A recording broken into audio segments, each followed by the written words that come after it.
উৎসবের মৌসুমে আবারও আলোকিত হয়েছে ৮০ ফুট উঁচু রেইন ট্রি।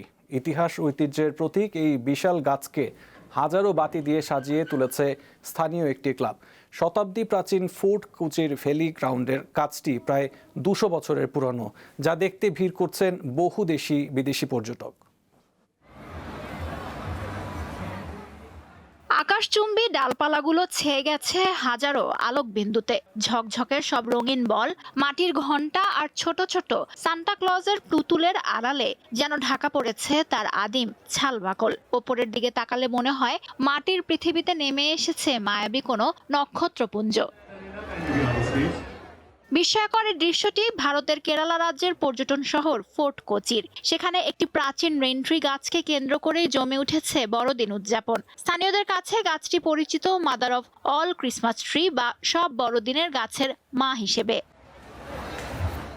প্রায় ৮০ ফুট উচ্চতার গাছটিকে ভারতের সবচেয়ে বড় প্রাকৃতিক বড়দিনের গাছ বলে আখ্যা দেয়া হয়েছে। এবারের উৎসব গাছটির জন্য আরও বিশেষ, কারণ ২০২৪-২৫ সালে সাজসজ্জার ২৫ বছর বা রজত জয়ন্তী পূরণ করল এটি।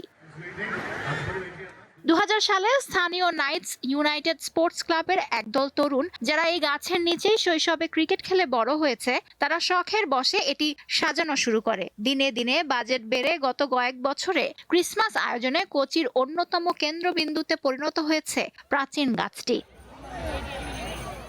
এবছর গাছটি সাজাতে অন্তত ১৫০০টি মরিচ বাতি ব্যবহার করা হয়েছে, আর চূড়ায় বসানো হয়েছে বিশাল এক তারা। ফোর্ট কোচির এই আইকনিক ল্যান্ডমার্ক আজ কোচির ঐতিহ্যের অংশ।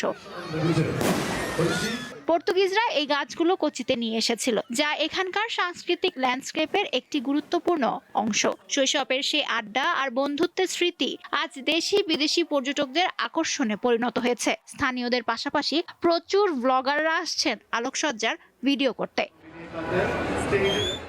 লুৎফা ফৌজিয়া, দীপ্ত, বার্তাকক্ষ।